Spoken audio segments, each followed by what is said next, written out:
आणि आले हे आपल्या भागासाठी किंबहुना महाराष्ट्रासाठी एक वरदान असलेली अशी ही पिकं आहेत। या पिकाकडे ज्यावेळेस आपण कॅश क्रॉप किंवा पैसे मिळवून देणारे पीक बघतो, त्याचबरोबर या पिकाचे आपल्या शेतीच्या दृष्टीनं, आपल्या जमिनीच्या दृष्टीनं त्याचा काय फायदा होणार आहे हे सुद्धा आपल्याला माहिती असणं गरजेचं आहे। आपण बऱ्याच वेळा ऐकता की आपल्या जमिनीचं आरोग्य सुधारलं पाहिजे, आपली जमीन चांगली झाली पाहिजे। म्हणजेच काय, तर ह्या जमिनीमधलं असलेलं जे जीवनसत्व आहे, जे अन्न आहे, जे आपल्याला ते वापरायचं आहे, ते भरभरून त्याच्यामध्ये राहिलं पाहिजे आणि त्याच्यामधून आपल्याला उत्पादन भरघोस असं उत्पादन मिळालं पाहिजे। जर आपण आपल्या जमिनीकडून, काळ्या आईकडून जर भरघोस उत्पन्नाची भावना ठेवत असू, तर आपल्यालाही त्या मातीच्या आरोग्य किंवा आपल्या जी काळी आई आहे त्या काळी आईचं आरोग्य आपल्याला चांगलं ठेवता आलं पाहिजे। आतापर्यंत आपण ही घामाची शेती करत आलो, काबाड कष्ट करायचं, परंतु त्याच्यातून किती पैसे मिळतात याचा आपण कधीच आर्थिक मोबदला किंवा जे काही पैसे मिळणार आहेत त्याचा नफा तोटाचा विचार केला नाही। परंतु आता ही खरी गरज आहे की आपण त्या शेतीकडं एक पैशाचा किंवा उद्योगधंद्याचा दृष्टिकोन जर ठेवून आपण ही जर शेती केली तर आपल्याला नक्कीच त्याचा फायदा मिळणार आहे। हळद आणि आले हे दोन्ही कंदवर्गीय पिकं आहेत। कंदवर्गीय पिकं म्हणजे जमिनीमध्ये वाढणारी पिकं आहेत। तर ही जी पिकं आहेत, या पिकामध्ये ज्यावेळेस आपण आपल्या शेतामध्ये फेरपालटीसाठी वापरतो, म्हणजे तुमच्याकडे कापूस असेल, ऊस असेल, त्याच्यानंतर बेवड म्हणून जर ही पिकं जर आपण घेतली तर जमिनीमधली साधारणतः 1 ते 1.25 फुटाची जी नैसर्गिकरित्या नांगरट असेल, साधारणतः 9 महिन्याची ही पिकं, परंतु ह्या 9 महिन्याच्या पिकामध्ये जमिनीमधली जी जडणघडण आहे, ही जमिनीमधली जडणघडण चांगली करण्याचं काम प्रामुख्याने ही पिकं करतात। आणि त्यामुळेच या पिकांपासून जे मिळणारं उत्पादन आहे किंवा त्याच्या बेवडावरती जे तुम्ही दुसरं पीक घेणार आहात, मग तुमची जी पारंपरिक पिकं आहेत, ऊस असेल, कापूस असेल, तुमच्याकडे आता कापूसाचं पीक घेतलेलं आहे आणि कापसाचं उत्पादन तुम्हाला किती मिळतंय, त्याच्यानंतर जर तुम्ही हळद किंवा आले पीक घेतलं आणि त्याच्यानंतर परत कापूस त्या जमिनीमध्ये घ्या, नक्कीच तुमच्या उत्पादनामध्ये 20 ते 25% वाढ झालेली असेल। हे असं का होतं, तर हे प्रामुख्यानं जे आपल्या जमिनीचं आरोग्य जे आहे, हे जमिनीचं आरोग्य प्रामुख्याने या पिकामुळे सुधारतं। त्याचबरोबर या पिकाकडे जर आपण पाहिलं तर या पिकाकडे जर आपण योग्य शास्त्रीय दृष्टिकोन ठेवून, योग्य सुधारित तंत्रज्ञानाचा वापर करून जर आपण उत्पादन जर काढलं तर नक्कीच आपल्याला जे आपल्याला काही आता शेत जमिनीतून पैसे मिळतात त्याच्यापेक्षा नक्कीच आपल्याला जास्तीचे पैसे मिळून आले दिसून येतात। आता नेमकं शास्त्रीय दृष्टिकोन म्हणजे नेमकं काय आहे, नेमकं काय करायचं, तर ह्या बाबतीत आपण चर्चा करणार आहोत। जर तुम्हाला काही शंका असल्या तर आपण माझं भाषण झाल्यानंतर आपण त्याच्यावरती सविस्तरपणे चर्चा करू शकतो। तर ही जी पिकं आहेत, या पिकाच्या दृष्टीनं आपण प्रामुख्याने 5 मुद्दे लक्षात ठेवायचे आहेत की ज्याला आम्ही पंचसूत्री असं म्हणतो। तर याच्यामध्ये जे आहे ते एक म्हणजे योग्य जमिनीची निवड, जी काय आपल्याकडे जमीन आहे ती जमीन आपल्या या पिकांसाठी कशी तयार करायची हे आपण पाहणं गरजेचं आहे। दुसरं, पारंपरिक पद्धतीनुसार आपण या पिकांची जी लागवड आहे ही नांगराच्या पाठीमागे बियाणं टाकून करतात, परंतु त्याच्यामध्ये जर आपण सुधारणा केली, फारशी काही सुधारणा करायची पण थोडीफार जर सुधारणा केली आणि जर गादी वाफे तयार केले आणि जे काही पुढे नुकसान होणार आहे ह्याच्यामध्ये प्रामुख्याने कंदमाशी आणि कंदकुज येतं, तर त्याची जर सुरुवातीलाच आपण बीज प्रक्रिया केली तर पुढचा जो आपला 50-60% जे नुकसान होणार आहे, आल्याच्या बाबतीत तर असं म्हटलं जातं की आलं तर आलं, नाहीतर गेलं, म्हणजे 100% नुकसान त्याच्यामध्ये होऊ शकतं। तर त्याचा मुख्य स्रोत कुठं आहे किंवा त्याचं जे नुकसान होणार आहे ते नुकसानाला कारणीभूत असणारे घटक कुठून उद्भवतात, त्यासाठी आपण जर ही बीज प्रक्रिया जर केली तर आपल्याला त्याचा चांगला फायदा होणार आहे। त्याच्यानंतरचा महत्वाचा मुद्दा येतो ते प्रमाणशीर खतांचं नियोजन। कारण आपण आता बघतोय की खतांच्या किमती एवढ्या वाढलेल्या आहेत की प्रत्येक खताचा दाना आपण जमिनीमध्ये टाकल्यानंतर त्याच्यापासून आपल्याला कितपत उत्पादन मिळेल हे आता पाहणं गरजेचं आहे आणि त्यातून जास्तीत जास्त एका खताच्या दाण्यापासून जास्तीत जास्त आपण उत्पादन कसं काढू शकू या दृष्टीने आपल्याला प्रयत्न करणं गरजेचं आहे। चौथा मुद्दा जो महत्वाचा आहे तो योग्य वेळी पीक संरक्षण। कारण वेगवेगळ्या पिकाच्या ज्या वाढीच्या अवस्था आहेत, कुठल्या अवस्थेमध्ये काय दिलं पाहिजे, आपल्या माणसाचं पण तसंच आहे. लहानपण किंवा बालपण आपण म्हणतो, नंतर तरुणपण, म्हातारपण, कुठल्या अवस्थेमध्ये काय घ्यायचं, कुठल्या अवस्थेमध्ये कुठली पथ्य पाळायची हे आपण जसं पाळतो, तसंच पिकाचं जे 9 महिन्याचा कालावधी आहे, ह्या 9 महिन्याच्या कालावधीमध्ये सुद्धा त्याला कोणत्या अवस्थेमध्ये काय दिलं गेलं पाहिजे आणि नेमकं कुठल्या अवस्थेमध्ये काय दिल्यामुळे आपल्याला जास्त उत्पादन मिळणार आहे हे आपण पाहणं गरजेचं आहे. आणि शेवटचं विशेषतः हळदीच्या बाबतीत जे काही तुम्ही उत्पादन करता, जो काही कच्चा माल काढता, तो कच्चा माल डायरेक्ट तुम्ही व्यापाऱ्याकडे पाठवता. त्यामुळे त्या व्यापाऱ्याला जो काही फायदा मिळणार आहे तो व्यापारी मिळणार आहे. परंतु तेच जर तुम्ही त्याच्यावरती योग्य प्रक्रिया केली आणि जर चांगलं उत्पादन काढलं किंवा योग्य प्रक्रिया करून त्याचा जो दर्जा आहे हा दर्जा जर सुधारला तर नक्कीच आपला जो आर्थिक मोबदला वाढणार आहे तो आपल्याला, जो व्यापारी एका महिन्यामध्ये, तुम्ही 9 महिने काबाड कष्ट शेतामध्ये करून जे जेवढं कमवत नाही तेवढं एका महिन्यामध्ये प्रक्रिया करून व्यापारी कमवतो, तेच तुम्ही स्वतः जर प्रक्रिया केली तर तेवढं उत्पादन तुमचं वाढणार आहे. तर सविस्तर आपण या एक एक मुद्द्यावरती आपण चर्चा करणार आहोत. तत्पूर्वी जमिनीचं आरोग्य, जमीन, माती परीक्षण हे आताच आपल्याला सरांनी सांगितलेलं आहे, त्याच्याबद्दल फारसं काही मी बोलत नाही. परंतु हळदीच्या आणि आल्याच्या पिकाच्या बाबतीत आपल्याला जर माती परीक्षण करायचं असेल तर मातीचा नमुना हा साधारणतः 1 फूट खोलीवरती काढायचा आहे. कारण हे जे हळदीचे किंवा आल्याचे जे कंद जमिनीमध्ये वाढतात हे साधारणतः 1 फूट खोलीवरती जमिनीमध्ये वाढत असतात.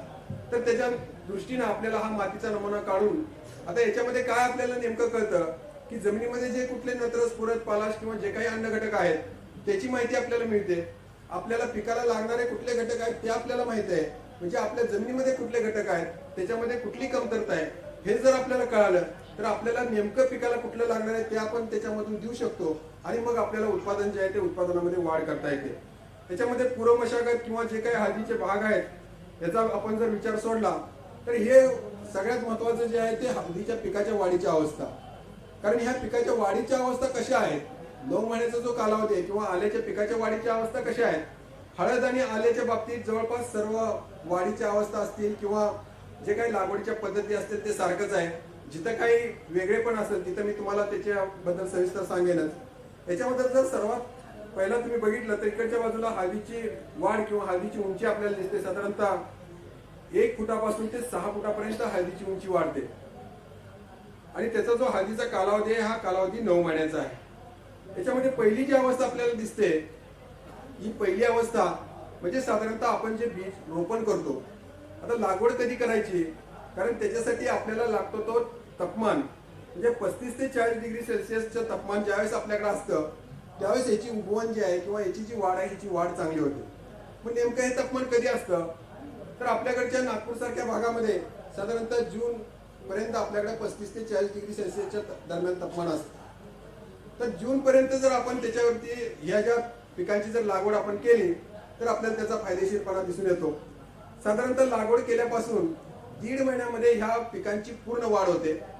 15व्या दिवशी जे आहे ते 15व्या दिवशी त्याला मूळ सुटायला सुरुवात होते आणि साधारणतः 17व्या ते 18व्या दिवशी त्याच्यातून कोंब बाहेर येतो आणि ही जी पूर्ण वाढ जी आहे ही पूर्ण वाढ आपल्याला 1.5 महिन्यामध्ये साधारणतः हळदीला 1 पान बाहेर पडलेलं आपल्याला दिसून येतं.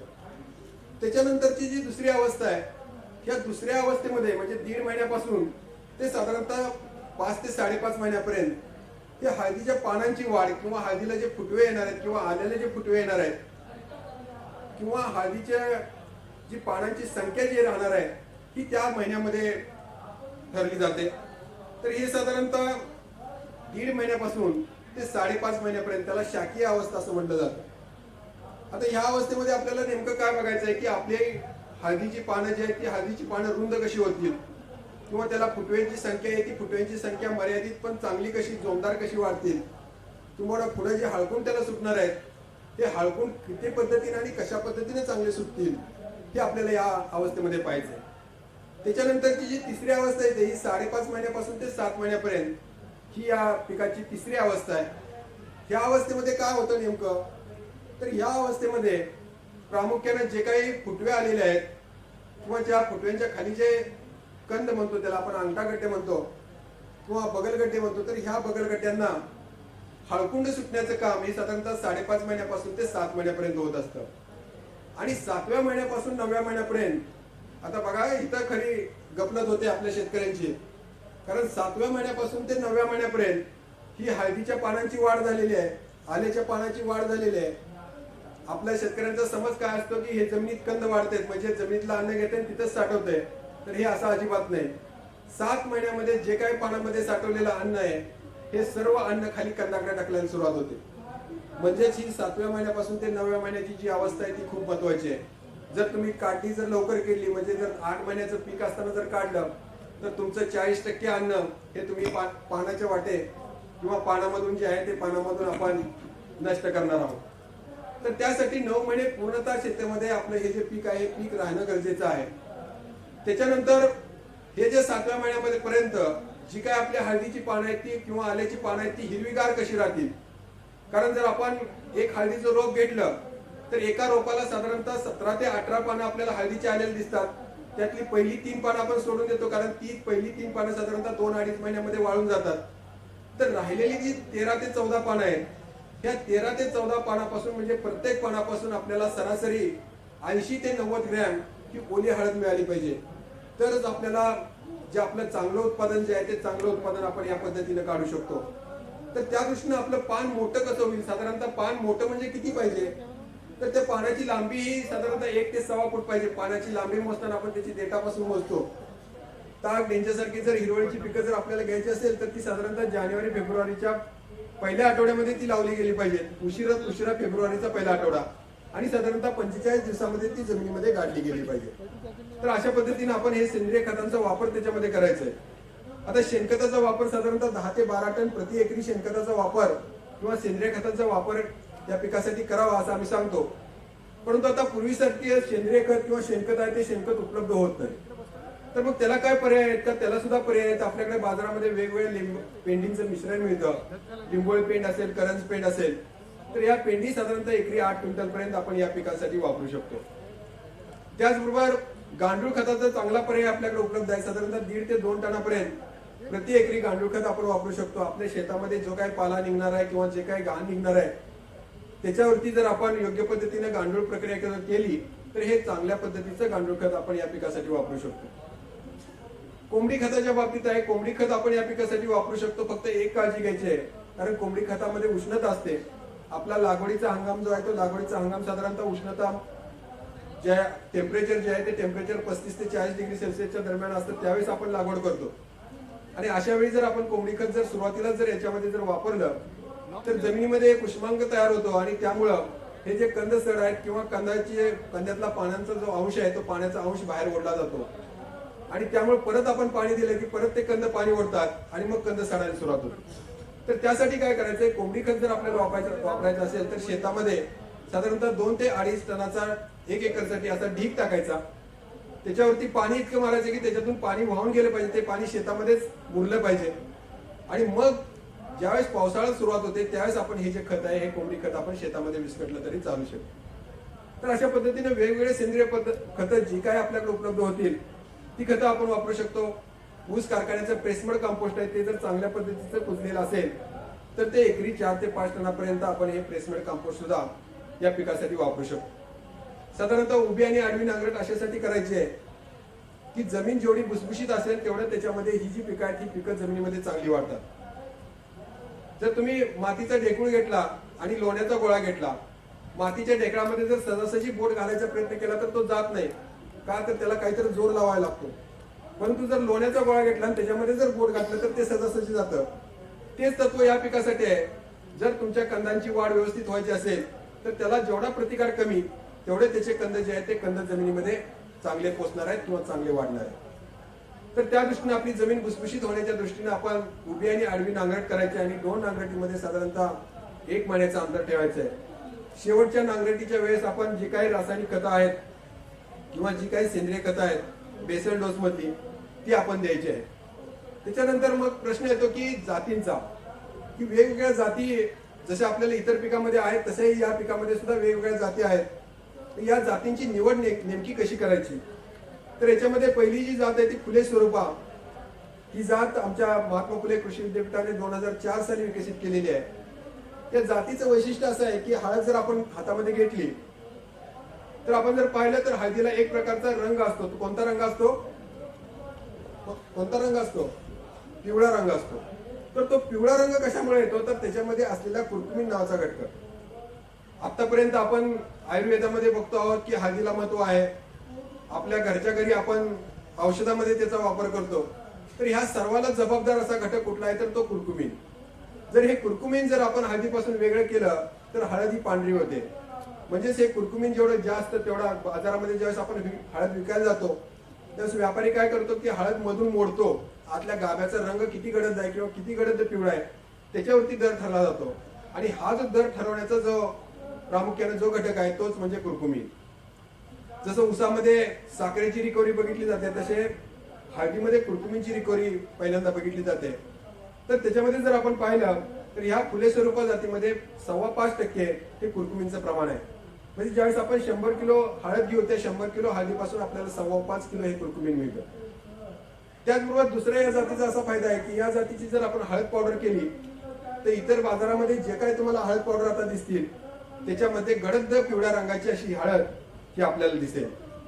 परंतु या जातीचा दुर्गुण असा आहे की या जातीची जर आपण हळकुंड जर पाहिली तर ही हळकुंडाची संख्या जास्त आहे परंतु हळकुंडांची लांबी आणि रुंदी ही कमी आहे.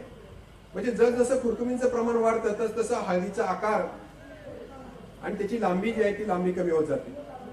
तर त्यासाठी आपल्याला फक्त प्रक्रियेच्या दृष्टीने जायचं असेल, हळद पावडर करण्याच्या दृष्टीने जायचं असेल तर ही जात ही उत्तम आहे. मार्केटचा ज्यावेळेस आपण विचार करतो, हळकुंड आपल्याला मार्केटमध्ये पाठवायचे आहे तर त्यावेळेस आपण हे सेलम जातीचा विचार करावा. त्याचं कारण असं आहे की ह्या जातीची जर आपण हळकुंड बघितली तर ही जाड आणि ठसठशीत आहेत, लांब आहेत. बाजारामध्ये प्रामुख्याने 3 गोष्टी बघितल्या जातात. एक म्हणजे कुर्कुमिन, दुसरं जे आहे ते हळकुंडाची लांबी. हळकुंडाची लांबी साधारणतः 3 ते 5 सेंटीमीटरच्या वरती असावी आणि त्याची जी गोलाई आहे किंवा हळकुंडाची जी जाडी आपण म्हणतो तर ही हळकुंडाची जी जाडी आहे ती साधारणतः 1 ते 1.5 सेंटीमीटर असावी. तर अशा पद्धतीचा हळकुंड या सेलम जातीचा असल्यामुळं ही जात मार्केटमध्ये चांगली चालते. याच्यामध्ये जर आपण कुर्कुमिनचं प्रमाण बघितलं तर हे फुले स्वरूपापेक्षा कमी आहे, परंतु ज्यावेळेस सर्वांगाने आपण त्याचा विचार करू त्यावेळेस यामध्ये सेलम जातीमध्ये जर आपण पाहिलं तर 4% दरम्यान आपल्याला ही कुर्कुमिन असल्याचं दिसून येतं. तर ही सेलम जात बाजारभावाच्या दृष्टीने किंवा बाजारपेठेमध्ये विक्री करण्याच्या दृष्टीने आपण त्याची लागवड करू शकता. तिसरी जी जात आहे ती कृष्णा जात, जी आपल्याकडे कडाप्पा नावाने अशी जात प्रसिद्ध आहे किंवा कडाप्पा नावाने लोकल नावाने ती ओळखली जाते. त्याच्यामधूनच ही जात विकसित केलेली आहे. त्या जातीच्या हळकुंड जर आपण पाहिली तर ही पांढरट अशी दिसतील कारण त्याच्यामध्ये कुर्कुमिनचं प्रमाण खूपच कमी आहे. म्हणजे साधारणतः 2.5% त्याच्यामध्ये कुर्कुमिनचं प्रमाण आहे. हे जर आपण पाहिलं तर हे कृष्णा जातीचा हळकुंड मध्ये मोडलेला आहे आणि हे सेलम जातीचा हळकुंड आहे. जर आपण गाभ्याचा रंग बघितला तर हे आपल्याला पांढरट असा गाभा याचा दिसतो आणि याचा जो गाभा आहे तो याचा गाभा आपल्याला गडद पिवळा असा दिसतो. तर अशा पद्धतीने याच्यामध्ये कुर्कुमिनचं प्रमाण कमी असल्यामुळे ही जात आता पाठीमागे पडत चाललेली आहे. राजापुरी ही एक पारंपरिक जात ज्याला एक प्रकारचा असा वेगळा सुवास आहे आणि या जातीचं वैशिष्ट्य असं आहे की या जातीचे हळकुंड जर आपण पाहिले तर हे जाड ठसठशीत आणि आकुड असे हळकुंड आहेत. परंतु याच्यामध्ये जर आपण सेलम जात असेल किंवा कृष्णा जात असेल किंवा फुले स्वरूपात जात असेल याच्यामध्ये जर उत्पादनाचं कंपॅरिझन केलं तर ही जातीमध्ये खूपच कमी उत्पादन येतं. म्हणजे एकरी साधारणतः 17 ते 18 क्विंटल, जास्तीत जास्त 20 क्विंटल उत्पादन आपण याच्यामध्ये काढू शकतो. तेच आपण सेलम जातीमध्ये सरासरी 30 क्विंटल आपण एकरी उत्पादन काढू शकतो. आणि जर आपण ठिबक सिंचन आणि फर्टिगेशनचा जर वापर केला तर एकरी 40 क्विंटल पर्यंत उत्पादन काढणारे शेतकरी आपल्याकडे आहेत. त्याच्यानंतर टेकुरपेटा, म्हणजे जसं आपल्याकडे काही या सेलम जात असेल किंवा कृष्णा जात असेल तसे टेकुरपेटा ही कर्नाटक आणि आंध्रमध्ये मोठ्या प्रमाणावरती लावली जाते. जसं महाराष्ट्रामध्ये सांगलीला हळद संशोधन केंद्र आहे तसं राष्ट्रीय स्तरावरती कालिकतला हळद संशोधन केंद्र आहे. तर त्यांनी काही जाती विकसित केलेल्या आहेत. त्याच्यामध्ये सुवर्णा, सुदर्शना, सुगुणा आणि प्रभा याही जाती आपल्यासारख्या भागामध्ये लागवडीसाठी चांगल्या अशा जाती आहेत. तर ह्या जातींचा ज्यावेळेस आपण विचार करतो त्यावेळेस महाराष्ट्राचा जर आपण विचार केला तर प्रामुख्याने सेलम जी जात आहे ती आपल्या हवामानामध्ये चांगली टिकू शकते आणि त्याचं उत्पादन चांगलं येतं. त्यामुळे बाजारपेठेच्या दृष्टीने आपण सेलम जातीची लागवड करावी आणि प्रक्रियेच्या बाबतीत आपण विचार करत असाल, विशेषतः हळद पावडरचा सारखा पदार्थ तयार करायचा असेल तर आपण फुले स्वरूप या जातीचा विचार करावा. आलेच्या बाबतीतही काही जाती आहेत. त्याच्यामध्ये वर्धा नावाची जात आहे. तर ही वर्धा नावाची जात जी आहे ही वर्धा नावाची जात ही राष्ट्रीय संशोधन केंद्र जे कालिकतला आहे त्यांनीच ते विकसित केलेले आहे आणि याच्यामध्ये प्रामुख्यानं उत्पादन जे आहे ते उत्पादन आपल्याला टनापर्यंत एकरी एवढं उत्पादन आपल्याला हेक्टरी एवढं आपल्याला उत्पादन मिळतात। साधारणतः सुंठेचं प्रमाण याच्यामध्ये 20% आहे। जसे वर्धा जात आहे तशीच महिमा नावाची जात आहे। तर महिमा आणि वर्धा हे प्रामुख्यानं जे आपण भाजीचं आलं म्हणतो किंवा खाण्यासाठी जे आलं वापरलं जातं त्याच्यासाठी या प्रामुख्याने जाती विकसित केलेल्या आहेत। आणि रिजाता नावाची जी जात आहे ही प्रामुख्याने सुंठ म्हणजे जर आपल्याला आल्यावरती प्रक्रिया करायची असेल आणि सुंठ तयार करायची असेल तर ही रिजाता नावाची जात ही आपण शिफारसीत केलेली आहे। महाराष्ट्राचा जर आपण सारासार विचार केला आपल्या हवामानाला उत्तर धरणार, कारण या ज्या जाती आहेत या जातीमध्ये प्रामुख्याने कंदकुजीचा धोका मोठा असतो। कारण आपल्याकडचे जे तापमान आहे किंवा जे वातावरण आहे वातावरण सतत बदलत असतं। प्रामुख्याने उन्हाळ्यामध्ये आपल्याकडे 40-45 पर्यंत तापमान जातं आणि हिवाळ्यामध्ये जवळपास 15 डिग्री सेल्सिअस पर्यंत तापमान खाली येतं। तर ह्या तापमानाला टिकून शकणारी अशी जात म्हणजे ही माहीम ही जात आहे। तर या माहीम जातीची लागवड प्रामुख्याने महाराष्ट्रामध्ये आल्याच्या दृष्टीने आपण करायला हरकत नाही, प्रामुख्याने भाजीचं आलं जे आहे त्यासाठी। तर अशा ह्या वेगवेगळ्या आल्याच्या जाती आहेत। त्याच्यानंतर जर आपण पाहिलं तर याच्यामध्ये जे काही वेगवेगळे बियाणं वापरलं जातं विशेषतः हळदीमध्ये, तर त्याच्यामध्ये बियाण्याचे वेगवेगळे प्रकार आहेत। प्रामुख्याने जो कंद येतो त्या कंदामधला आपण कंद लावला की त्याच्यापासून जो पहिला कोंब येतो त्या पहिल्या कोंबाच्या किंवा पहिल्या रोपाच्या खाली जो कंद तयार होतो त्याला मातृकंद असं म्हटलं जातं। तर हे बियाणं आपण मातृकंद किंवा त्याला जेटागड्डाही म्हटलं जातं, हे बियाणं म्हणून आपण वापरू शकतो। त्याचं वजन साधारणतः 50 ग्रॅमच्या वरती असावं। त्याच्यानंतर त्याच्या बाजूला जे फुटवे येतात त्याला बगलगड्डे किंवा अंगठागड्डे असे म्हटलं जातं। तर त्या फुटव्यांच्या खालचे जे कंद आहेत ते सुद्धा आपण बियाणं म्हणून वापरू शकतो, परंतु त्याचं जे वजन आहे साधारणतः 40 ग्रॅमच्या वरती असावं। आणि तिसरं जे आहे ती ही ओली हळकुंड जे आपण शेंग म्हणतो, तर ही शेंग सुद्धा आपण बियाणं म्हणून वापरू शकतो, परंतु त्याचं जे वजन आहे त्याचं वजन साधारणतः 30 ग्रॅमच्या वरती असावं। तर आता नेमकं हे बियाणं कोणतं वापरावं म्हणजे उत्पादन चांगलं येईल? जर आपण मातृकंद बियाणं जर वापरलं तर बियाणं थोडंसं जास्त लागतं, म्हणजे साधारणतः एकरी 11 ते 12 क्विंटल आपल्याला हे बियाणं लागतं। तेच जर आपण शेंग जर वापरली तर साधारणतः 8 ते 9 क्विंटल आपल्याला बियाणं लागतं। आता याच्यामध्ये जर दराचा जर विचार आपण केला तर मातृकंदाचा जर दर आहे हा मातृकंदाच्या बियाण्याचा दर हा साधारणतः 3,500 ते 4,000 रुपये प्रति क्विंटल असतो। तेच जर आपण हळकुंडाच्या बियाण्याचा जर दर आपण पाहिला तर तो साधारणतः 2,500 ते 3,000 रुपये क्विंटल असतो। म्हणजे एकूण जर आपण बियाणं जर पाहिलं तर मातृकंदाचं बियाणं आपल्याला जास्त लागतं, त्याचा दर जास्त आहे, त्यामुळे त्याला पैसे आपल्याला जास्त मोजावे लागणार आहेत। हळकुंड बियाणं जर आपण वापरलं तर हळकुंडाचे बियाणं आपल्याला कमी लागतं, त्याचा दरही कमी आहे, परंतु त्याचं उत्पादन कमी येतं। साधारणतः मातृकंद बियाणं आणि हळकुंड बियाणं याच्यामध्ये जर उत्पादनामध्ये जर आपण फरक केला तर साधारणतः 15 ते 20% उत्पादनामध्ये फरक पडतो। म्हणजे मातृकंदापासून आपल्याला 30 क्विंटल जर उत्पादन मिळत असेल तर हळकुंडापासून आपल्याला 25 क्विंटल बियाणं उत्पादन मिळतं। परंतु ते 5 क्विंटलचा जो फरक आहे हा 5 क्विंटलचा फरक नेमका जे बियाणामध्ये दरामध्ये जो फरक आहे त्याच्यामध्ये आपले पैसे वसूल होतात। त्यामुळे आपल्याला कोणत्याही प्रकारचं बियाणं फक्त ते मी सांगितल्या पद्धतीनं की हळकुंड 30 ग्रॅमच्या वरती, बगलगड्डे 40 ग्रॅमच्या वरती आणि मातृकंद 50 ग्रॅमच्या वरती असेल तर कोणत्याही प्रकारचं बियाणं आपण जर वापरलं तर चालू शकतो। आल्याच्या बाबतीत असेल तर आल्याच्या बाबतीतचं जे वजन आहे किंवा एका कुडीचे जे वजन आहे हे साधारणतः 25 ग्रॅम पासून ते 50 ग्रॅमच्या दरम्यानच्या असलेल्या कुड्या किंवा आल्याचे तुकडे आपण हे बियाण्यासाठी वापरू शकतो। तर हे जे बियाणं निवडलेलं आहे या बियाण्यावरती जर आपण पाहिलं तर त्याच्यावरती अशा प्रकारचे खवले असतात आणि ह्या खवल्यामधून प्रामुख्याने कंदकुजीला कारणीभूत असणारे जे जीवाणू आहेत किंवा बुरशी आहे किंवा कंदमाशीचे जे अंडे आहेत ते अंडे पुढच्या पिकामध्ये जात असतात। तर त्यासाठी आपल्याला बीज प्रक्रिया करणं महत्वाचं असतं। तर बीज प्रक्रिया करताना आपलं जे बियाणं आहे बियाणं संपूर्णतः त्या औषधामध्ये बुडणं हेही तितकंच महत्वाचं आहे, कारण हे जे आपण खवले त्याच्यावरती बियाण्यावरती बघतोय त्या बियाण्याच्या खवल्यापर्यंत आतपर्यंत हे औषध गेलं पाहिजे आणि ज्यावेळेस आतपर्यंत औषध जाईल त्यावेळेस आपल्याला त्याच्यामधले असलेले जे बुरशी आहे ती बुरशी नष्ट करता येईल किंवा अंडी नष्ट करता येतील। तर त्यासाठी आम्ही जे शिफारसीत केलेलं आहे की कोणताही एक आंतरप्रवाही कीटकनाशक आणि एक बुरशीनाशक याच्यामध्ये आम्ही जे शिफारसीत केलेलं आहे की क्विनॉल-फॉस नावाचं जे औषध आहे ते 20 मिली 10 लिटर पाण्यामध्ये आणि कार्बनडायझम म्हणजे बावेस्टिन नावाची जी पावडर आहे ती साधारणतः 10 ग्रॅम 10 लिटर पाण्यामध्ये। याच्यामध्ये जे बियाणं आहे हे बियाणं साधारणतः अर्धा तास बुडवून आपण याची लागवड करायची आहे। आता 10 ते 12 क्विंटल बियाणं म्हणजे खूप मोठा बियाण्याचा ढीग होतो आणि ते बियाणं बुडवायचं म्हणजे तसं त्याला मजुरी जास्त लागतो। तर त्याला पर्याय काय तर शेतामध्ये एक खड्डा काढायचा, त्या खड्ड्यामध्ये प्लास्टिकचा कागद अंतरायचा आणि त्याच्यामध्ये जे आपल्याला साधारणतः 100 किलो बियाण्याला 50 लिटर पाणी लागतं। तर त्या दृष्टीने आपण त्याच्यामध्ये पाणी टाकायचं आणि त्याच्यामध्ये औषध टाकून हे संपूर्ण बियाणे त्याच्यामध्ये टाकायचं. अर्ध्या तासापेक्षा जास्त वेळ जरी बियाणं त्या औषधामध्ये बुडून राहिलं तरी या पिकावरती काही परिणाम होत नाही, त्याची उगवण व्यवस्थित होते.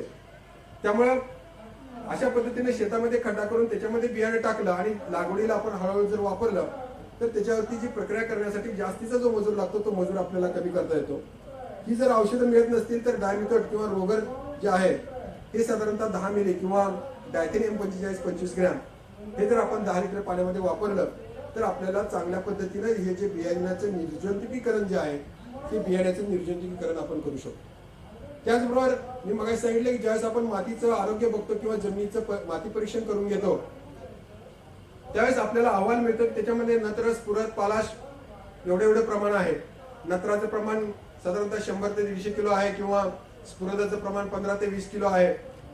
पालाशचं प्रमाण 300 ते 350 किलो आहे. परंतु हे जे प्रमाण आहे हे प्रमाण कुठलं आलं नक्की?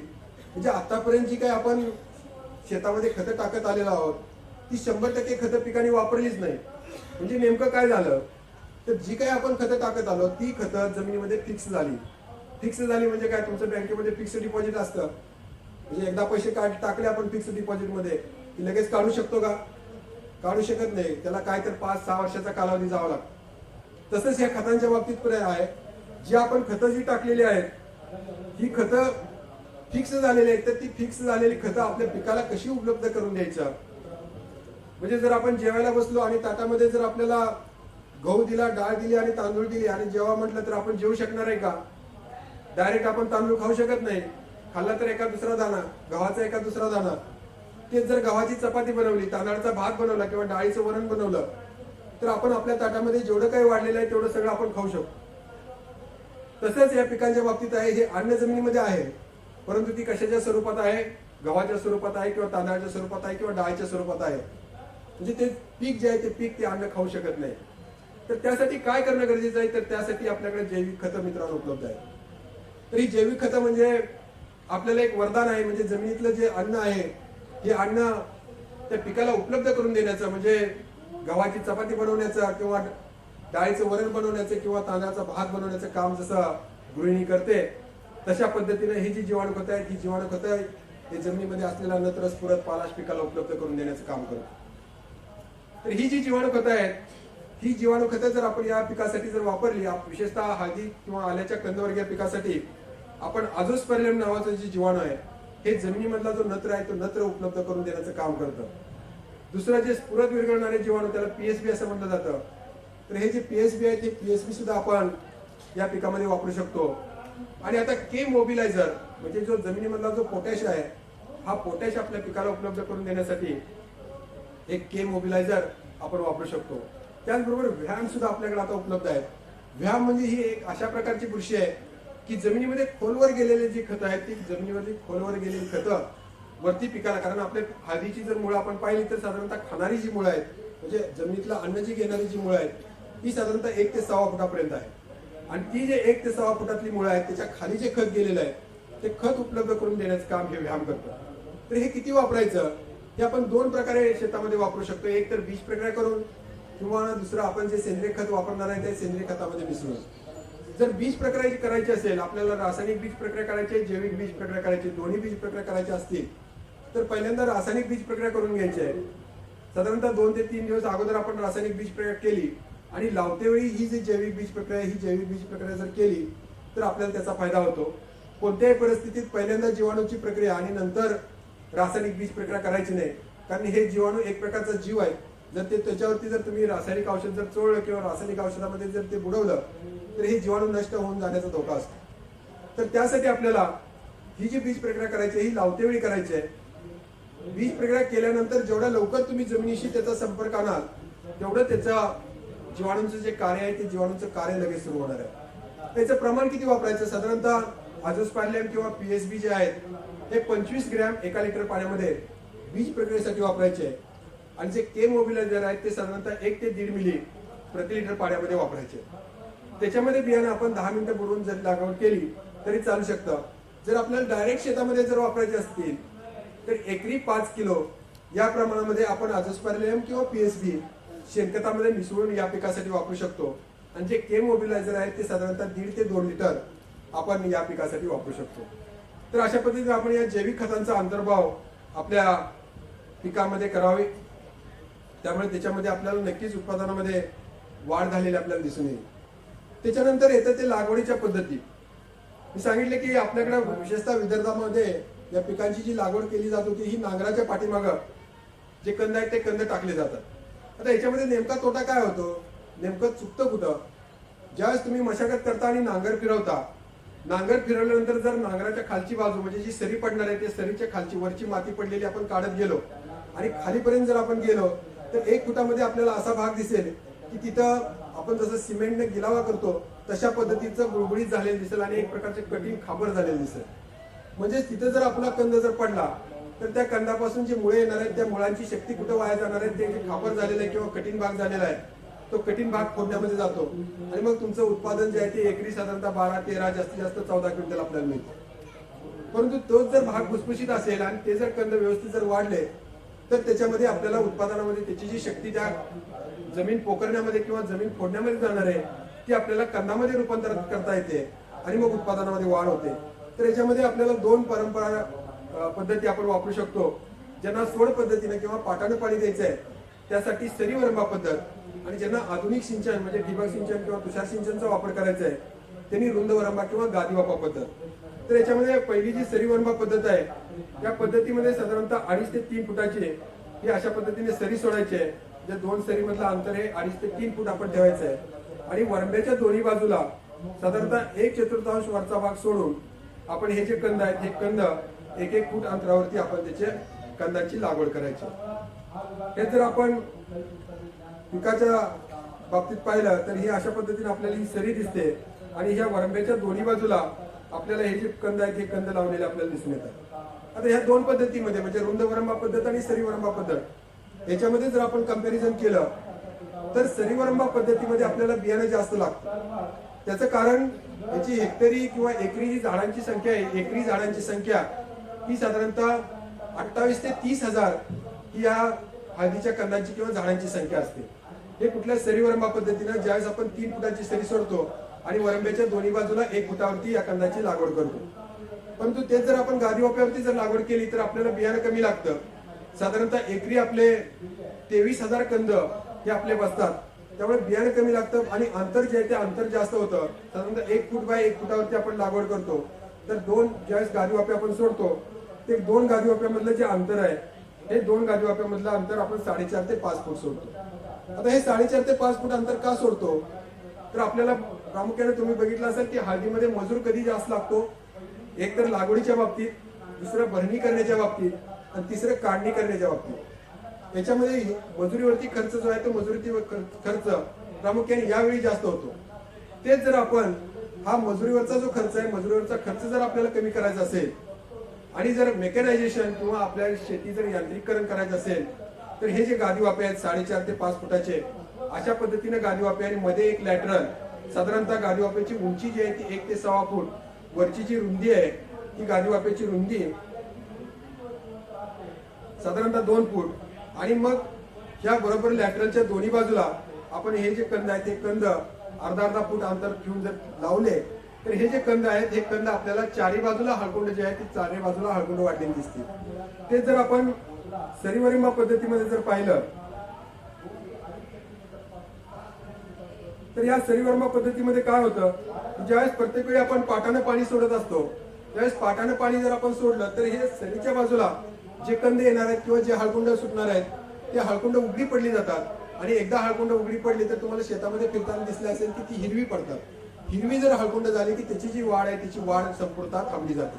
तर त्यामुळे आपल्याला या पद्धतीमध्ये आपल्या रोपांची संख्या जास्तही असून सुद्धा उत्पादन जे आहे ते उत्पादन आपल्याला कमी आले दिसून येतं.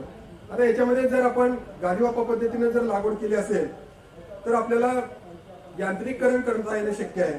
म्हणजे जी लागवड जी आहे ती लागवड आपल्याला यंत्राद्वारे करता येणं शक्य आहे. तर याच्यामध्ये आपण पाहिलं असेल की त्याच्यामध्ये आपण एक यंत्र विकसित केलेलं आहे की ज्याच्यामध्ये ही लागवड जी आहे ती लागवड आपण 4 मजुराकवी ही करू शकतो. तर याच्यामध्ये आपण पाहतात की हे यंत्र आहे याच्यामध्ये 2 मजूर पाठीमागच्या बाजूला बसलेले असतात.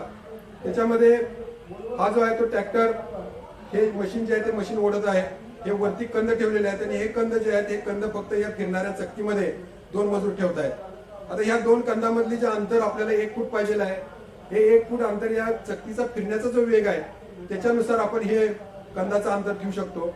ही मध्ये आपली ड्रीपची लाईन दिसते आणि दोन्ही बाजूला हे साधारणतः 2 ओळीमधलं अंतर 1 फूट जे आहे ते 1 फूट बरोबर या यंत्राच्या द्वारे मेंटेन केलं जातं। आता लागवडीचा जर आपण खर्च बघितला तर साधारणतः एकरी 4000 रुपये आपल्याला लागवडीचा खर्च येतो। ते जर आपण ह्या यंत्राच्या माध्यमातून जर आपण लागवड जर केली तर आपल्याला एकरी फक्त 1000 रुपये खर्च येतो। त्याच्यामध्ये ट्रॅक्टरचा डिझेल, त्याचा जो काही मेंटेनन्सचा खर्च आहे तो मेंटेनन्सचा खर्च आणि त्या ट्रॅक्टरवाल्याची मजुरी हे सर्व धरून, कारण याच्यामध्ये जर मजूर पाहिला तर आपण मजूर फक्त 2 ते 3 2 मजूर आणि जास्तीत जास्त पाठीमागे जर एखादा कंद उघडा पडला असेल तर ते झाकण्यासाठी आपल्याला 1 मजूर लागतो, तर 3 मजूर आणि 1 ट्रॅक्टर ड्रायव्हर अशा पद्धतीने आपण तेवढ्या लोकांच्या वरती याच्यामध्ये आपण लागवड करू शकतो। त्याच्यानंतर हे याच्यामध्ये आपण आल्याची सुद्धा लागवड जी आहे ती आल्याची लागवड आपण याच्यामध्ये जी आहे ती करू शकतो। ही जी पाठीमागचे फिरणारे जे चाक आहे या चाकाचे फिरण्याच्या गतीवरती आपण 2 कंदामधले अंतर ऍडजस्ट करू शकतो। म्हणजे हळदीसाठी आपल्याला 1 फूट ठेवायचं आहे, आल्यासाठी आपल्याला लागवड जी आहे ती 9 इंचावरती करावी लागते। तर 9 इंच ज्यावेळेस आपण लागवड करायची आहे त्यावेळेस हे जी चकती आहे ही चकतीचा फिरण्याचा वेग जर आपण जास्त जर केला तर आपले जे कंद आहे ते कंद 9 इंचावरती पडलं जातं। आता या यंत्राची जर ही जी यांत्रिक शेती आपल्याला करायची आहे त्यावेळेस कोणत्याही एका शेतकऱ्याचं काम नाही, तर त्यासाठी आपल्याला गट शेतीकडे वळणं गरजेचं आहे। आणि साधारणतः 25 ते 30 एकर एका गावामध्ये जर हळदीची शेती असेल किंवा आल्याची शेती असेल तर त्यासाठी हे जे यंत्र आहेत ही यंत्र जर तुम्ही खरेदी केली तर एका वर्षामध्ये तुम्हाला ही जी यंत्राची किंमत आहे ही यंत्राची किंमत तुमची नील होऊन जाणार आहे किंवा तिची वसुली होऊन जाणार आहे। तर हे ट्रॅक्टर चलित हळद लागवड किंवा अद्रक लागवड यंत्र आहे। साधारणतः गादी वाफ्यावरती लावल्यानंतर आपल्याला अशा पद्धतीचे फुटवे आणि वाढ जी आहे ती वाढ आपल्याला झालेली दिसून येते। त्याच्यानंतर तुषार सिंचन पद्धतीवरती सुद्धा आपण या पिकांची जी लागवड आहे या पिकांची लागवड आपण करू शकतो। हळदीची विशेषतः आल्याच्या बाबतीत जर आपल्याला लवकर लागवड करायची असेल तर तुषार सिंचन पद्धतीमध्ये उत्पादन चांगलं आलेलं आपल्याला दिसून येतं। हे ठिबक सिंचनवरती आहे अद्रकची लागवड केलेली आपल्याला दिसून येतं। आता याच्यामध्ये आपल्याला जे ड्रीप इरिगेशन आपण विशेषतः या पिकासाठी करतो तर त्याच्यामध्ये आपल्या मातीचा नमुना किंवा आपली माती कशी आहे त्याच्यानुसार आपल्याला ड्रिपर किती अंतरावरती बसवायचे हे ठरवणं गरजेचं आहे। साधारणतः आपली काळी जमीन असेल तर काळ्या जमिनीमध्ये काय होतं की जर तुम्ही 1 ग्लास पाणी ओतलं तर काळ्या जमिनीमध्ये प्रामुख्याने पाणी जे पसरतं ते आडवं जास्त पसरतं आणि उभं खोल जे आहे ते खोल हळूहळू जातं। त्यामुळे 2 ड्रिपर मधलं जे अंतर आहे हे 2 ड्रिपर मधलं अंतर आपण 2.5 फुटापर्यंत जरी ठेवलं तरी काळ्या जमिनीमध्ये चालू शकतं। परंतु तेच जर आपण मध्यम प्रकारची जमीन जर बघितली तर ह्या मध्यम प्रकारच्या जमिनीमध्ये उभी आणि आडवी हालचाल जी पाण्याची आहे ती एकाच वेळी आणि सारखीच होत असते। त्यामुळे 2 ड्रिपर मधलं जे अंतर आहे हे 2 ड्रिपर मधलं अंतर आपल्याला साधारणतः 2 फुटापर्यंत ठेवायचं आहे। आणि जिथं हलकी जमीन आहे वाळू मिश्रित जर जमीन असेल मुरमाड जमीन असेल त्याच्यामध्ये जर आपण पाणी ओतलं तर ते पाणी आडवं जास्त न पसरता उभं जास्त पसरतं। त्यामुळे त्याच्यामध्ये 2 ड्रिपर मधलं जे अंतर आहे साधारणतः 1.5 फूट ते 1.5 फूट अशा पद्धतीने आपल्याला 2 ड्रिपर मधलं अंतर आपल्याला ठेवायचं आहे। तर अशा पद्धतीने आपण ड्रिप इरिगेशन तयार करताना हे प्रामुख्याने ठेवणं गरजेचं आहे। त्याच्यानंतर तिसरा आपला महत्त्वाचा मुद्दा आहे की खतांचं व्यवस्थापन। याच्यामध्ये मी सांगितलं की सेंद्रिय खतावरती जेवढा तुम्ही जास्त भर द्याल तेवढं आपल्याला जे उत्पादन आहे तेवढं उत्पादन आपल्याला चांगलं काढता येणार आहे। त्याच्यानंतर आपल्याला लागवडीच्या वेळेस जे आपण सेंद्रिय खत शेणखत 10 ते 12 टन आपण या पिकासाठी वापरणार आहोत त्याचबरोबर सिंगल सुपर फॉस्फेट एकरी 5 बॅग म्हणजे 250 किलो सुपर फॉस्फेट आणि साधारणतः 100 किलो पोटॅश हे आपल्याला लागवडीच्या वेळेस टाकायचं आहे। आता पोटॅश जर आपण पाहिलं तर पोटॅश आपल्याकडे 2 रंगामध्ये बाजारामध्ये मिळतो, एक तांबडा पोटॅश आणि पांढरा पोटॅश। त्याच्यामध्ये नेमका काय फरक आहे तर जो तांबडा पोटॅश आहे हा तांबडा पोटॅश आपण जमिनीमध्ये टाकल्यानंतर तो आपल्या पिकाला हळूहळू उपलब्ध होतो। आता हे आपलं 9 महिन्याचं पीक आहे, साधारणतः आपल्याला पोटॅशची जी गरज असते ही पोटॅशची गरज 7व्या ते 9व्या महिन्यामध्ये जास्त असते। तर त्यावेळेस सुद्धा आपण म्हणजे 5.5-6 महिन्याचं पीक झालं असताना आपण पोटॅशची मात्रा टाकतो। परंतु सुरुवातीच्या काळामध्ये जे त्याला हळूहळू ते पालाश लागतं किंवा पोटॅश लागतं त्यासाठी आपल्याला तांबडा पोटॅश एकरी 100 किलो आपण त्यावेळेस वापरायचं। साधारणतः हा बेसल डोस आहे। त्याच्यानंतर 1.5 महिन्यांनी ज्यावेळेस हळदीची पहिली अवस्था पूर्ण होईल म्हणजे हळदीची उगवण पूर्ण झालेली आहे किंवा आल्याची उगवण पूर्ण झालेली आहे त्यावेळेस आपण हळदीसाठी एकरी 80 किलो युरिया किंवा 150 किलो अमोनियम सल्फेट म्हणजे 150 किलो 3 बॅग अमोनियम सल्फेट आपण त्या पिकाला द्यायचं. त्याच्यानंतर तिसरी जी अवस्था आहे किंवा तिसऱ्या वेळेला जी खताची मात्रा द्यायची आहे ती भरणीच्या वेळेस. भरणी म्हणजे साधारणतः जे काही उघडे पडलेले जे कंद आहेत, तर हे जे उघडे पडलेले कंद झाकण्यासाठी आपण ही भरणी करतो की याच्यामध्ये जे कंद उघडे पडलेले आहेत किंवा हळकुंड उघडे पडलेले आहेत हे जर सूर्याच्या उष्णतेला उघडे पडले तर अशा पद्धतीने ते हिरवे पडतात आणि त्याची जी वाढ आहे तिची वाढ ही संपूर्णतः खुंटली जाते. तर त्यासाठी आपल्याला याच्यामध्ये भर लावावी लागते. त्यावेळेस आपल्याला खताची मात्रा द्यायची आहे. त्याच्यामध्ये सुद्धा आपण 1.5 महिन्यांची खताची मात्रा देतो म्हणजे युरिया 80 किलो. जर आपल्याकडे माती परीक्षण केलेला अहवाल असेल आणि त्याच्यामध्ये जर सूक्ष्म अन्नद्रव्याची काही कमतरता असेल, विशेषतः आपल्याला हळदीमध्ये लोह आणि जस्त ही जी 2 सूक्ष्म अन्नद्रव्ये आहेत, या 2 सूक्ष्म अन्नद्रव्याची गरज जास्त असते. तर त्यासाठी आपल्याला एकरी 10 किलो फेरस सल्फेट आणि एकरी 8 किलो झिंक सल्फेट आपण या भरणीच्या वेळेस आपण या पिकाला द्यायचं आहे. त्याच वेळेस जर लिंबोळी पेंट आणि करंज पेंट एकरी 8 क्विंटल जर आपण सुरुवातीला वापरली नसेल तर भरणीच्या वेळेस सुद्धा आपण ही पेंट वापरू शकतो. तर अशा पद्धतीने आपण ही भरणी करू शकतो. भरणी आपण टिकावाच्या सहाय्याने किंवा कुदळीच्या सहाय्याने करू शकतो. जर आपण गादी वाफ्यावरती लागवड केली असेल आणि 4.5 ते 5 फूट जर 2 गादी वाफ्यामधलं अंतर असेल तर पॉवर टिलरच्या सहाय्याने सुद्धा आपण ही अशा पद्धतीनं भरणी जी आहे ती भरणी आपण करू शकतो. म्हणजे जर आपल्याला यांत्रिकीकरण करायचं असेल तर याच्यामध्ये आपल्याला 4.5 ते 5 फुटाचा गादी वाफा करणं हे खूप महत्वाचं आहे.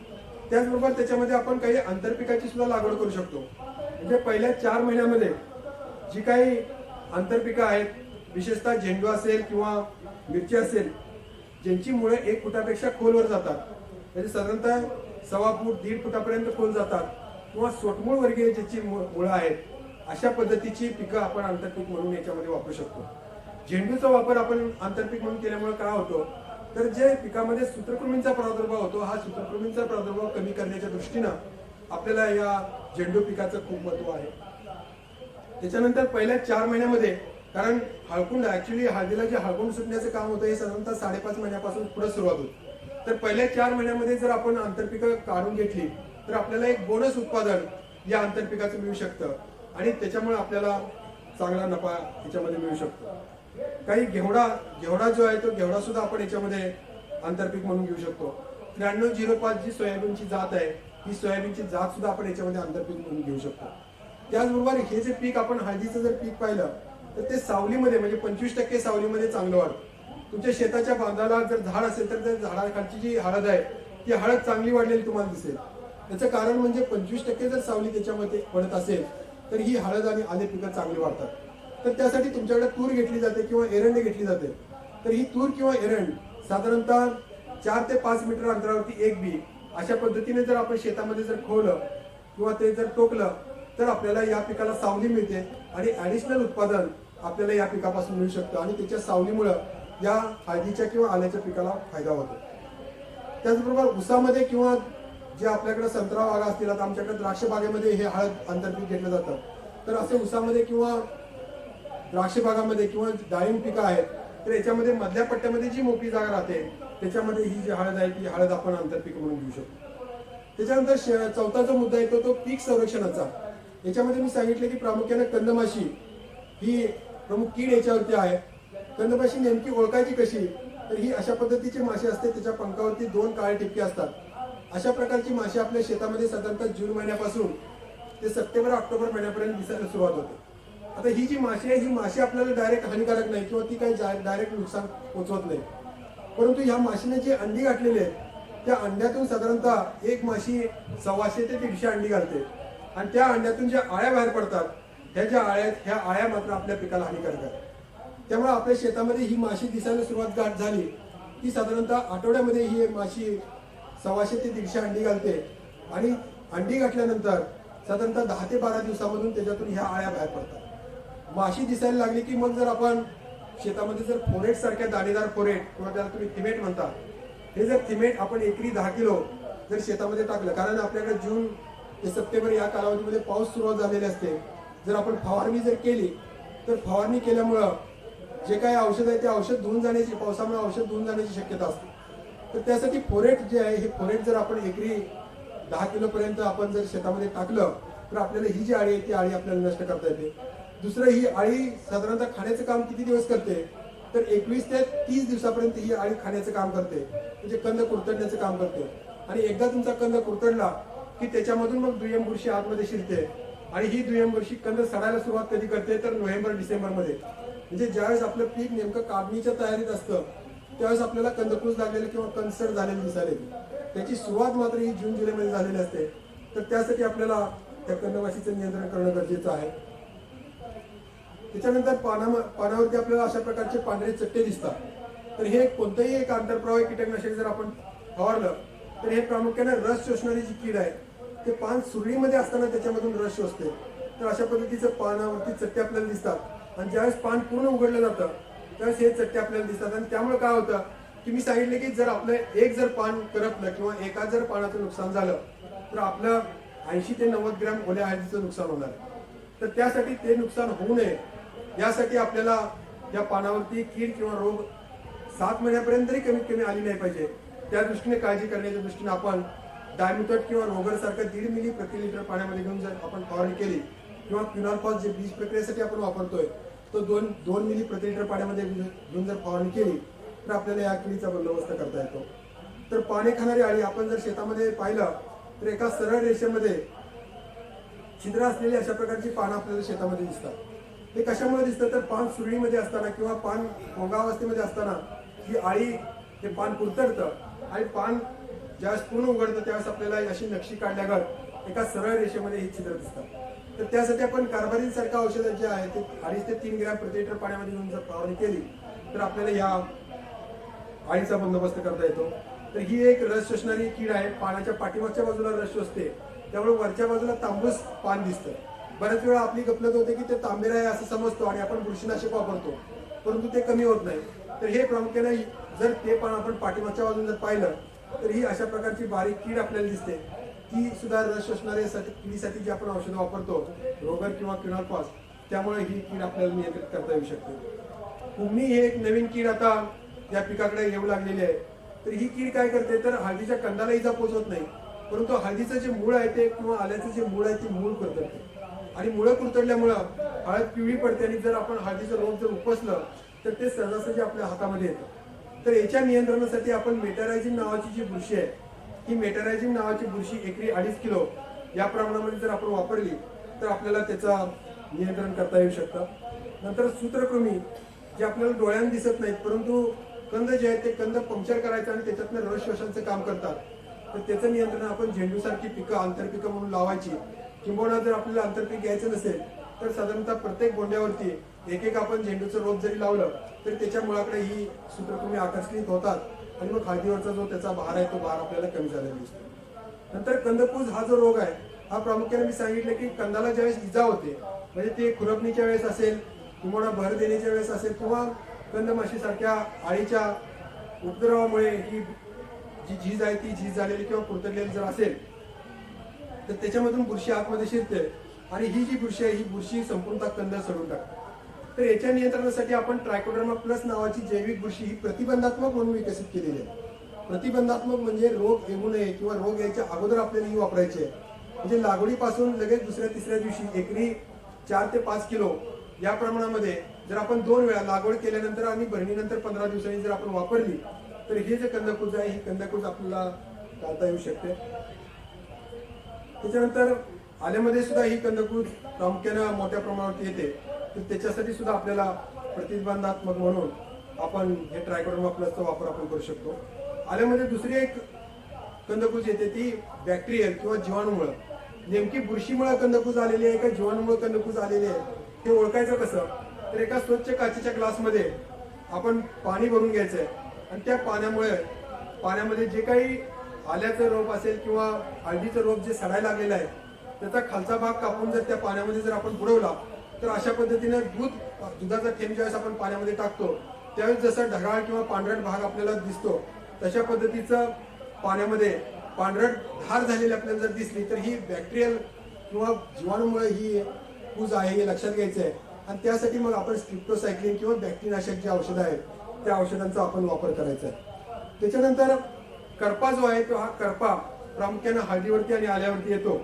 हा करपा प्रामुख्याने 2 प्रकारचा असतो. एक असे अंडाकृती मोठे ठिपके पडतात आणि हळूहळू हे जे पान आहे ते पान संपूर्ण करपत गेलेलं आपल्याला दिसतं। आणि दुसरा जो करपा येतो त्याच्यामध्ये तांबूस रंगाचे ठिपके आपल्याला पानावरती पडतात आणि मग हळूहळू पान हे करपत जातं। आता याच्यामध्ये हे जे करपा येतात आल्यावरती तशाच पद्धतीचं हे ठिपके आपल्याला दिसतात आणि संपूर्ण पान जे आहे ते पान आपल्याला हळूहळू करपत गेलेलं दिसून येतं। आता हे जे करपा आहे किंवा या करपाला कारणीभूत असणाऱ्या ज्या बुरशी आहेत त्यात प्रामुख्याने 2 प्रकारच्या बुरशी आहेत आणि या दोन्ही प्रकारच्या बुरशी एकाच औषधाने आपल्याला नियंत्रित करता येऊ शकतात। परंतु त्याच्यामध्ये एक काळजी आपल्याला घ्यायची आहे की सुरुवातीच्या वेळेस म्हणजे पहिल्या 4 महिन्यांपर्यंत आपण जर बुरशीनाशक वापरणार असू तर ते स्पर्शजन्य बुरशीनाशक वापरायचे।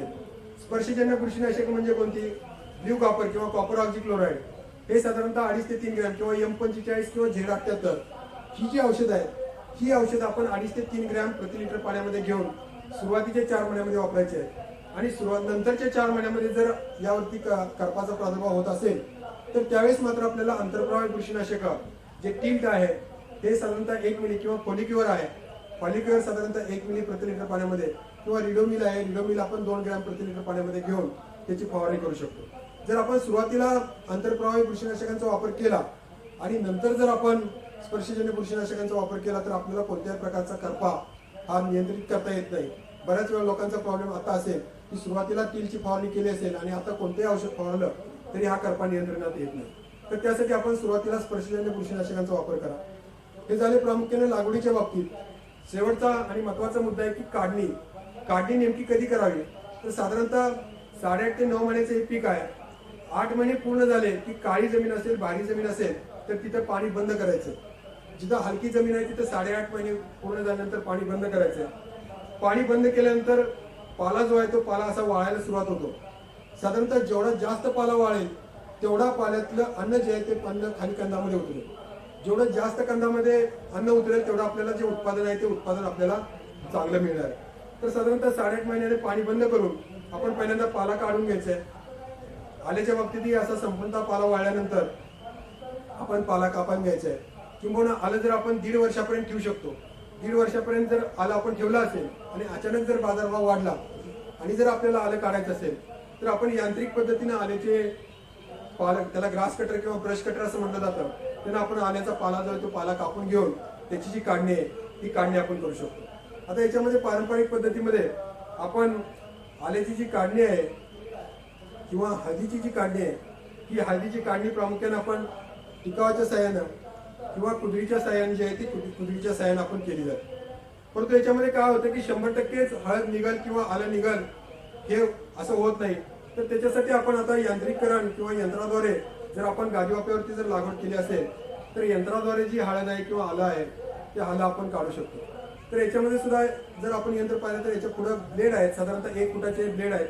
हे ब्लेड बरोबर कंदाच्या खाली जातात कारण हे जे कंद आहेत आपले 1 ते 6 फूट जमिनीमध्ये वाढलेले असतात। बरोबर जे कंद आहेत हे कंद जमिनीमध्ये उचलले जातात आणि पाठीमागच्या बाजूला जी फिरणारी चेन आहे त्याच्यावरती ते टाकले जातात आणि संपूर्ण जे कंद आहेत हे कंद अशा पद्धतीनं मोकळे होऊन पाठीमागे टाकले जातात। म्हणजे हे पडलेले जे कंद आहेत ते पडलेले कंद फक्त आपल्याला गोळा करून ठेवायचे आहेत। तर अशा पद्धतीने आपण ट्रॅक्टरच्या साह्यानं हे जे कंदाची किंवा आल्याची आणि हळदीची जी काढणी आहे ही हळदीची काढणी आपण या यंत्राच्या द्वारे ही पूर्णतः करू शकतो। त्याच्यानंतर जर आपण हे यंत्र आहे त्याच्यामध्ये सुद्धा आपल्याला मजुरीमध्ये चांगल्या पद्धतीने बचत करू शकतो। विशेषतः जे आपल्याला बियाणं म्हणून पुढच्या वर्षीसाठी ठेवायचं आहे ते बियाणं आपण लगेच सावलीमध्ये जर ठेवलं तर त्याच्यामधल्या बियाण्यातल्या वजनाची जी घट आहे ती वजनाची घट आपल्याला कमी होऊ शकते। मी मागे सांगितले की जर आपण गादीवाफ्यावरती आणि ठिबक सिंचन आणि फर्टिगेशनचा जर वापर केला तर आपल्याला एका झाडापासून साधारणतः 1 किलो 680 ग्रॅम म्हणजे जर आपण 23,000 रोपं जर आपण गादीवाफ्यावरती लावत असू शेवटपर्यंत म्हणजे 9 महिन्यापर्यंत आपले साधारणतः 20,000 रोपं राहिले असे आपण समजू आणि सरासरी आपल्याला 1 किलो ओली हळद एका रोपापासून जर मिळाली तर 200 क्विंटल आपली ओली हळद होते। 200 क्विंटल ओली हळद ज्यावेळेस आपण प्रक्रिया करतो किंवा त्याच्यावरती शिजवतो वाळवतो त्यावेळेस आपल्याला त्याच्यापासून एकाच पाच म्हणजे 100 किलो पासून 20 किलो आपल्याला वाळलेली हळद मिळते। म्हणजे 200 क्विंटल पासून आपल्याला 40 क्विंटल अगदी आरामशीर अशी ही जी हळद आहे ती हळद आपल्याला मिळू शकते। बाकीचे जे हळकुंड आहेत त्या हळकुंडावरती पारंपरिक पद्धतीमध्ये गायनीमध्ये हळद शिजवली जात होते, परंतु त्याच्यामध्ये काय होतं की हळद आणि पाणी याचा डायरेक्ट संपर्क आल्यामुळे हळदीमधला जो पिवळ्या रंगास कारणीभूत असलेला घटक जो कुर्कुमिन आहे म्हणजे त्याचा आयुर्वेदामध्ये किंवा औषधामध्ये प्रामुख्याने खूप महत्व आहे तो पाण्यामध्ये उतरला जात होता. त्यामुळे त्याच्यातली जी प्रत आहे किंवा दर्जा आहे तो दर्जा खालावत चालला आहे. तर त्यासाठी आता आपण बाष्प यंत्र किंवा वाफेवरती हळद शिजवण्याची यंत्र वेगवेगळे विकसित केलेले आहे. तर त्याचा सुद्धा वापर आपण जर केला तर याच्यामध्ये डायरेक्ट पाण्याचा संपर्क याच्यामध्ये येत नाही आणि जी काही हळद आहे ही हळद आपल्याला वाफेवरती जी आहे ती वाफेवरती आपण शिजवू शकतो. आणि त्यामुळं आपल्याला जे काही दर्जा जो आहे किंवा हळदीचं जे उत्पादन जे आहे हे चांगल्या गुणवत्तापूर्ण जे हळदीचं उत्पादन जे आहे हे उत्पादन आपण याच्यामध्ये हे दिसू शकतं. याच्यामध्ये साधारणतः पूर्वी कायलमध्ये जर आपण हळद शिजवली तर 1 एकरची हळद म्हणजे साधारणतः 150 क्विंटल ओली हळद जी आहे ही शिजवण्यासाठी 4 ते 5 दिवस लागत होते. तेच जर आपण या पद्धतीने जर हळद शिजवली कुकरच्या माध्यमातून तर एका दिवसामध्ये आपण 150 क्विंटल जी हळद आहे ही 150 क्विंटल हळद आपण या यंत्राच्या माध्यमातून किंवा कुकरच्या माध्यमातून जे आहे ती कुकरच्या माध्यमातून आपण ही हळद याच्यामध्ये शिजवू शकतो. तर याच्यामध्ये इथून आपण ही जळण घालण्याची व्यवस्था आहे. जे काही या ड्रममध्ये हळद भरलेली आहे ती भरलेली हळद आपण या ट्रॉलीमध्ये खाली काढून मग नंतर ती आपण सुकवण्यासाठी किंवा हे ड्रमच्या आतलं चित्र आहे ज्याच्यामध्ये कशा पद्धतीने वाफ फिरली जाते. हे मोठे कुकर आहेत, छोटे कुकर आहेत, अशा वेगवेगळ्या प्रकारचे आणि वेगवेगळ्या अवस्थेमधले साईजचे कुकर आपल्याकडे आहेत. हळद सुकवायला टाकताना ती कोणत्या तरी कापडावरती किंवा जुने शेडनेट असतील किंवा जुन्या साड्या असतील त्याच्यावरती टाकणं गरजेचं आहे. कारण जर आपण डायरेक्ट मातीवरती जर हळद सुकवण्यासाठी जर टाकली तर हळदीला माती चिकटून राहते आणि त्यामुळं हळदीचा जो वरचा जो रंग आहे किंवा जो त्याला पिवळसर रंग किंवा यायला पाहिजे, विशेषतः ज्यावेळेस तुम्ही बाजारामध्ये पॉलिश करून सुद्धा हळद पाठवली त्यावेळेस व्यापारी म्हणतो की हे कच्चं पॉलिश आहे. पक्क पॉलिश म्हणजे काय, जेवढे काय मातीचे कण त्याला चिकटलेले आहे ते मातीचे कण काढण्याच्या दृष्टीने हे पॉलिश केलं जातं. तर जेवढं जास्त आणि चांगल्या पद्धतीचं आपण पॉलिश करू तेवढा आपल्याला त्याचा दर्जा जो आहे तो दर्जा चांगला मिळतो. यांत्रिक एक पद्धतीने सुद्धा आपण हळद जी आहे ती हळद आपण सुकवू शकतो. त्याच्यामध्ये आपण हे यंत्र पाहता त्याच्यामध्ये इथं आपण ड्राय हीट तयार केली जाते आणि ती या ट्रेमध्ये भरलेल्या हळदीमध्ये सोडली जाते आणि हळद यांत्रिक पद्धतीनं आपण हळद जी आहे ती हळद सुकवू शकतो. हळद पॉलिश करण्यासाठी पूर्वी पारंपरिक हाताने फिरवण्याचे ड्रम होते, परंतु आता यांत्रिक पद्धतीनं सुद्धा हळद पॉलिश करायची यंत्र आपल्याकडे उपलब्ध आहेत आणि अशा पद्धतीनं अगदी पॉलिश झालेली हळद आपण पाहू शकतो. त्याच्यानंतर प्रतवारी, जर आपण 3 ते 5 सेंटीमीटर पेक्षा जास्त लांबीचे हळकुंड, त्याच्यानंतर 2 ते 3 सेंटीमीटर पेक्षा लांबीची हळकुंड आणि साधारणतः 2 सेंटीमीटर पेक्षा बारीक कणी अशी जर त्याची मजुराकरवी जरी प्रतवारी केली किंवा यांत्रिक पद्धतीनं वेगवेगळ्या चाळन्स किंवा ग्रेडिंग मशीन्स आता उपलब्ध आहेत. त्याच्यामध्ये आपण पाहतात इथं जी चाळणी बसवलेली आहे त्याच्यामध्ये 3 ते 5 सेंटीमीटरचे हळकुंड खाली पडतात, इथं साधारणतः 2 ते 3 सेंटीमीटरचे हळकुंड पडतात आणि इथून पुढे बारीक कणी जी आहे ती बारीक कणी पुढे पडलेली जाते. तर अशा पद्धतीचे ग्रेडिंग मशीन सुद्धा आपल्याकडे वेगवेगळ्या पद्धतीनं उपलब्ध आहेत. जर तुम्ही मोठ्या पद्धतीनं आपल्याकडे प्रत्येकाला हे ग्रेडिंग करणं किंवा पॉलिश करणं शक्य नसेल तर ज्यावेळेस तुम्ही मार्केटला हळद पाठवता तर मार्केटमध्ये सुद्धा असे मोठ्या 1 रुपया प्रति किलो या पद्धतीनं पॉलिश करून देण्याची मशिनरी किंवा सुविधा उपलब्ध आहेत. त्याचा सुद्धा फायदा आपण शेतकरी बंधू घेऊ शकतो. त्याच्यानंतर प्रक्रियेच्या बाबतीत जर आपण हळदीवरती प्रामुख्याने पाहिलं तर हळद पावडर हे आपण करू शकतो आणि हळद पावडरची युनिटची जी किंमत आहे ती अगदी 60-70 हजारापासून ते जवळपास 15 ते 20 लाखापर्यंत, म्हणजे जशी कॅपॅसिटी असेल. साधारणतः गावातला 15 ते 20 एकर हळद केलेली आहे किंवा 20 ते 25 एकर हळद केलेली आहे, त्यांचा गट स्थापन केलेला आहे आणि त्या गटाने एक 50 ते 60 हजाराचं मशीन विकत घेतलं आणि त्याच्यामध्ये हळद पावडर करून जर आपण ही गावातल्या गावात जरी हळद पावडर विकली, कारण जर आपण हळद पावडरीचा जर दर पाहिला तर हळकुंडाचा दर हा 50 ते 60 रुपये प्रति किलो असतो, तोच हळद पावडरीचा दर आपल्याला होलसेलला 100 ते 125 किलो मिळतो. म्हणजे जवळपास दुप्पट आपल्याला याच्यामध्ये फायदा मिळतो. परंतु त्याच्यावरती प्रक्रियेवरती खर्च किती होतो किंवा त्या प्रक्रिये म्हणजे 100 किलो जर आपण हळकुंड घेतली, पॉलिश हळकुंड असतील तर आपल्याला सरासरी 90 किलो तरी हळद पावडर मिळते. म्हणजे एवढं काय 50% दर वाढवण्यामध्ये किंवा 50% त्याच्यामध्ये नुकसान होत नाही किंवा 50% त्याच्यामध्ये घाटा होत नाही. त्यामुळे आपल्याला जर आपण हळद पावडर करून जर मार्केटमध्ये जर आपण आलो तर गटाच्या माध्यमातून किंवा बचत गटाच्या माध्यमातून ही जर प्रक्रिया केली तर नक्कीच तुम्हाला फायदा होणार आहे. हळद पावडर जर आपल्याला साठवायची असेल तर आपण अशा पद्धतीनं कापडी बॅगमध्ये 10 किलो ते 5 किलोच्या पॅकिंगमध्ये आपण ही हळद पावडर जास्त दिवसापर्यंत ठेवू शकतो. प्लॅस्टिकच्या पिशवीमध्ये जर आपण हळद पावडर जर ठेवली तर त्याच्यामध्ये असलेलं तेल या वरती प्लॅस्टिकच्या पिशवीमध्ये जमा होतं आणि मग त्याचा जो दर्जा आहे तो दर्जा आपल्याला खालावलेला आपल्याला दिसून येतो. जर दर नसेल तर आपण कोल्ड स्टोरेज किंवा वेअर हाऊसला सुद्धा ही जी हळद आहे ही हळद आपण साठवू शकतो. त्यासाठीचे जे तापमान आहे ते साधारणतः -3 ते -5 या डिग्री सेल्सिअसच्या तापमानाला आपण ही हळद साधारणतः 3 वर्षापर्यंत ठेवू शकतो. जर 1 वर्षापर्यंत आपल्याला हळद ठेवायची असेल तर साधारणतः 12 ते 15 डिग्री सेल्सिअस पर्यंत तापमानामध्ये आपण हळद ठेवू शकतो. तर हळदीपासून असे वेगवेगळे प्रक्रियायुक्त पदार्थ बनवले जातात. त्याच्यामध्ये प्रामुख्याने सोप म्हणजे साबणामध्ये वापर केला जातो किंवा वेगवेगळ्या सौंदर्यवर्धक क्रीम्स आहेत त्याच्यामध्ये याचा वापर केला जातो. कुंकू आहे किंवा लोणचं आहे किंवा जे काही वेगवेगळे कंद आहेत सोराकंदाचा त्याचा वापर केला जातो. तर असे वेगवेगळे प्रक्रियायुक्त पदार्थ प्रामुख्याने या हळदीपासून बनवले जातात आणि त्यामुळे या पिकाला चांगल्या पद्धतीची अशी मागणी आहे. त्याचबरोबर आल्यापासूनही सुंठ तयार केली जाते. सुंठ प्रामुख्याने 2 प्रकारे केली जाते, एक मलबार पद्धत आणि दुसरी सोडाखार पद्धत. तर या दोन्ही पद्धतीमध्ये काय केलं जातं की साधारणतः आलं जे आहे ते आलं 8 ते 10 तास पाण्यामध्ये भिजवत ठेवलं जातं. त्याची साल काढली जाते आणि साल काढलेल्या आल्यावरती मग प्रक्रिया केली जाते. जर आपण चुन्याच्या द्रावणामध्ये हे आलं जर बुडवलं आणि त्याच्यावरती गंधकाची प्रक्रिया केली तर ही सुंठ तयार होते. तर अशा पद्धतीने आपण हे आल्यावरती ही प्रक्रिया करू शकतो. तर अशा पद्धतीने हे जर आलं आणि हळद याच्याकडे आपण योग्य प्रकारे सेंद्रिय खतांचा जास्तीत जास्त वापर करून आणि एक फेरपालटीचं पीक म्हणून जर आपण याच्याकडे जर पाहिलं तर आपल्याला या पिकापासून चांगलं उत्पादन येऊ शकतं. त्याचबरोबर पुढच्या पिकाच्या दृष्टीने चांगला बेवड आपला होऊ शकतो आणि नक्कीच आपण जी काही पिकं पारंपरिक पिकं घेतो या पारंपरिक पिकामध्ये उत्पादन वाढ करण्याचं सामर्थ्य या पिकामध्ये आहात. आपण इथं मगाशी जवळपास 1 तासापासून माझं भाषण ऐकता आहात. आपण भाषण ऐकलं त्याबद्दल मी आपल्या सर्वांचं आभार मानतो. ॲग्रोव्हिजनने मला इथं बोलवलं आणि माझे विचार मांडण्याची संधी उपलब्ध करून दिली त्याबद्दल त्यांचाही आभार मानतो आणि थांबतो. धन्यवाद.